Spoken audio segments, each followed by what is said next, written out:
Hey guys, welcome back to daily website. और आज के इस वीडियो में कुछ खास नहीं है, बस हम अपने ही एक एडसेंस का अर्निंग आप लोगों के साथ शेयर करने वाले हैं, जिसको देखकर शायद आप लोगों को थोड़ा सा मोटिवेशन मिल सके और आप लोग और डेडिकेटेड होकर ब्लॉगिंग को एज ए करियर के रूप में काम कर सको। साथ साथ मैं आपको दो ऐसे टिप्स बताने वाला हूँ जिसको यूज करके आप भी अपने वेबसाइट से एक decent amount of earning generate कर सकते हो। तो चलिए गाइस, बिना समय गवाए इस वीडियो को शुरू करते हैं।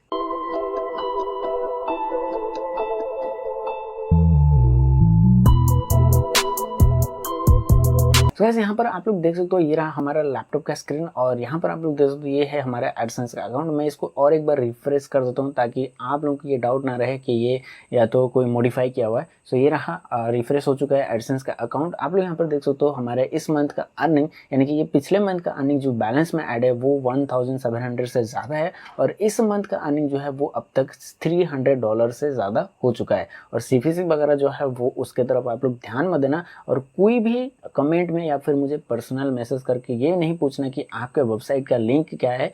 उसको हम भी देखकर उसी तरह का वेबसाइट बना लेंगे या फिर उसी तरह का कीवर्ड्स को टारगेट करते हैं, क्योंकि वेबसाइट बताने का, दिखाने का, रिवील करने का कोई मतलब नहीं बनता। उसको आप कई सारे हैटर्स लोग हैं जो लोग हमारे वेबसाइट के लिए स्पैम बैकलिंक बना देते हैं। कुछ लोग ऐसे भी हैं जो पे क्लिक करते हैं, इनवैलिड क्लिक करते रहते हैं।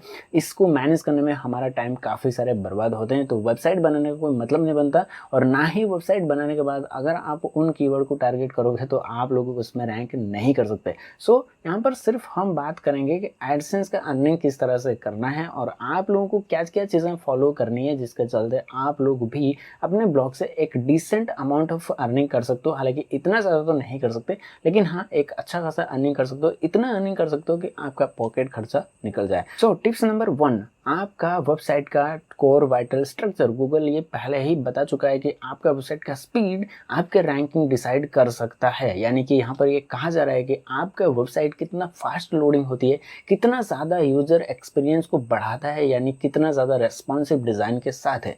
अब इस चीज़ में एसईओ बिल्कुल नहीं आता है। इस चीज़ में सिर्फ और सिर्फ आपका सर्वर मैटर करेगा और आपका वेबसाइट का डिज़ाइन मैटर करता है। सर्वर बहुत सारे लोग चीपेस्ट आज भी लेते हैं, बहुत सारे लोग नेम से चीपेस्ट रेस्ट वाला सर्वर लेते हैं। हालांकि यहाँ पर ये सर्वर काम करती तो है लेकिन उतना ज़्यादा सक्सेस नहीं हो पाती हैं। सो मेक श्योर आप एक अच्छे खासा होस्टिंग यूज़ कर रहे हो जिसके चलते आपका वेबसाइट फास्ट लोडिंग हो रहे हैं। साथ साथ यहाँ पर आप लोग यहाँ पर स्क्रीनशॉट पर देख सकते हो, यहाँ पर ये जो बार्स दिख रहे हैं ये सारे के सारे बताते हैं कि आपका वेबसाइट का स्ट्रक्चर जो है वो कितना ज़्यादा फास्ट है, कितना ज़्यादा सही है। सो इस चीज़ को आप लोगों को ध्यान में रखनी चाहिए। सर्वर आपका वेबसाइट का एक घर है जिसके अंदर आपका वेबसाइट एज ए अलमारी के रूप में बनाया गया है, यानी स्थापित किया गया है। सो सर्वर जरूर आप लोग अच्छे खासा लें, साथ साथ आपका वेबसाइट को सिंपल और अट्रैक्टिव बनाएं। अब यहाँ पर बहुत सारे लोग एनिमेशन या फिर कुछ अदर इमेज वगैरह हाई क्वालिटी के वगैरह डाल देते हैं जिसका कोई मतलब नहीं बनता, ना ही यूजर्स को उन सब चीज़ों से कोई मतलब है। यूजर आपके वेबसाइट में विजिट करते हैं उनके मतलब की चीज़ ढूंढने के लिए, ना ही आपके होम पेज का डिज़ाइन कितना अच्छा है उसको देखने के लिए। यूजर एक कीवर्ड, पर्टिकुलर कीवर्ड को सर्च करके गूगल से ही आपके वेबसाइट में आता है और 99% यूजर जो है वो उनके मतलब के चीज़ ढूंढने के बाद आपके वेबसाइट को एग्जिस्ट कर जाते हैं। सो यहाँ पर होम पेज को ज़्यादातर डिज़ाइन बनाकर कोई ऐसा हैवी थीम बनाकर रखना कोई मतलब नहीं बनता है। इससे आपका सर्वर का जो रिसोर्स है वो कम हो जाती है और वेबसाइट धीरे धीरे करके डाउन हो जाती है। सो मेक श्योर आप एक अच्छे खासा सर्वर यूज़ कर रहे हो। अगर आपके पास पैसा उतना नहीं है तो आप blogger.com को यूज़ कर सकते हो, सिर्फ आपको एक डोमेन खरीदने की ज़रूरत है। लेकिन ब्लॉगर पर भी आप लोगों को काफ़ी सारी चीज़ें सीखनी पड़ेगी। जरूरी नहीं है कि यहाँ पर आप लोग डोमेन कनेक्ट कर दिए और एक फ्री थीम को इंस्टॉल कर दिया तो आपका काम खत्म हो गया। यहाँ पर वेब डिज़ाइन काफ़ी हद तक मैटर करती है और इसी चीज़ को कोर वाइटल कहा जाता है। अब इस चीज़ को डीप में नहीं जाते हैं, समझते नहीं हैं। अगर आपको समझना है तो आप गूगल में ऑफिशियल पेज को जाकर पढ़ सकते हो। टिप नंबर 2, आपके वेबसाइट का कैटेगरी। अब यहाँ पर गूगल हर एक डोमेन को, हर एक वेबसाइट को एक अलग कैटेगरी के हिसाब से पहचानता है, जैसे एंटरटेनमेंट, टेक्नोलॉजी, इंफॉर्मेशनल वेबसाइट या फिर कह लो गवर्नमेंटल वेबसाइट या फिर कह लो branded website. For an example अगर हम अमेजन वेबसाइट को ले लें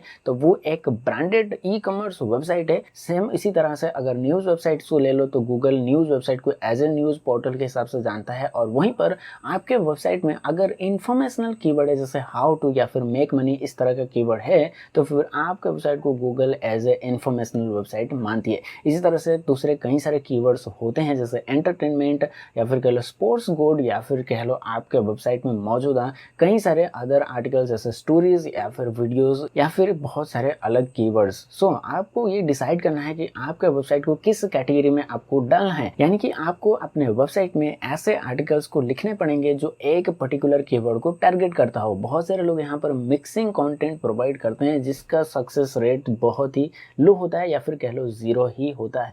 बहुत सारे लोग यही करते हैं, न्यू बिगिनर्स लोग जो हैं वो ये समझ नहीं पाते हैं कि हमें अपने वेबसाइट में किस तरह का कंटेंट शेयर करना है, क्योंकि यहाँ पर बहुत सारे वेबसाइट आए दिन रिवील होते रहते हैं और वो लोग उन वेबसाइट में मौजूदा कीवर्ड्स को, जिन कीवर्ड के ऊपर ऑलरेडी वो वेबसाइट रैंक कर रही है, उन कीवर्ड के ऊपर काम करना स्टार्ट कर देते हैं, जिसके चलते गूगल खुद ये कंफ्यूज हो जाता है कि वो वेबसाइट एक्चुअली में किस कैटेगरी में आता है। सो आपको किसी एक पर्टिकुलर कीवर्ड पर टारगेट करके या फिर कह लो कैटेगरी को टारगेट करके आपके वेबसाइट में आर्टिकल्स को लिखना है। अब ये कीवर्ड या फिर कैटेगरी जो है वो किसी भी तरह का कैटेगरी हो सकता है। आप एंटरटेनमेंट, अगर आप मूवीज या फिर वेब सीरीज के ऊपर लिखते हो तो डेफिनेटली आपका website as a entertain category को टारगेट करेगा। सो यहाँ पर आपको सिंपली एक कैटेगरी को ही टारगेट करना है। बाकी सारे लोग क्या कर रहे हैं, कौन वेबसाइट कितना जल्दी रैंक कर रहा है, इन सारी चीजों को ध्यान बिल्कुल भी नहीं देना है। भले ही आपके वेबसाइट में विजिटर्स जो है वो कम आएंगे, लेकिन जो भी आपके विजिटर्स होंगे वो एक क्वालिटी विजिटर्स होंगे और आपके वेबसाइट का बाउंस रेट, एग्जिस्ट रेट बहुत ही लो होंगे,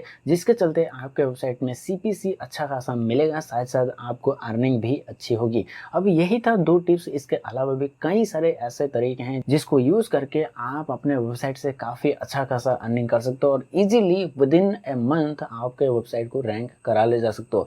अब इस वीडियो में उन सारे टिप्स को बताने का या फिर कह लो समझाने का मौका नहीं मिला है, क्योंकि वीडियो ऑलरेडी बहुत ज़्यादा लंबा हो चुका है और मुझे लगता है कि आप लोग बोरिंग ऑलरेडी हो चुके हैं। सो कितने लोगों को हमारे अर्निंग देखकर मज़ा आया, मोटिवेशन मिला, डेफिनेटली मुझे कमेंट करके बताना। और कितने लोगों का अर्निंग अभी एडसेंस में कितना हुआ है वो भी मुझे कमेंट करके बताना, ताकि मुझे पता चल सके कि हाँ यार, ब्लॉगर्स एक्चुअली में वर्क कर रहे हैं, मेहनत कर रहे हैं, रिसर्च कर रहे हैं और ब्लॉगिंग को एज ए कैरियर मानकर चल रहे हैं। सो गाइस, मैं मिलता हूँ किसी और एक वीडियो में किसी और एक इन्फॉर्मेटिव टॉपिक के साथ। तब तक के लिए अलविदा।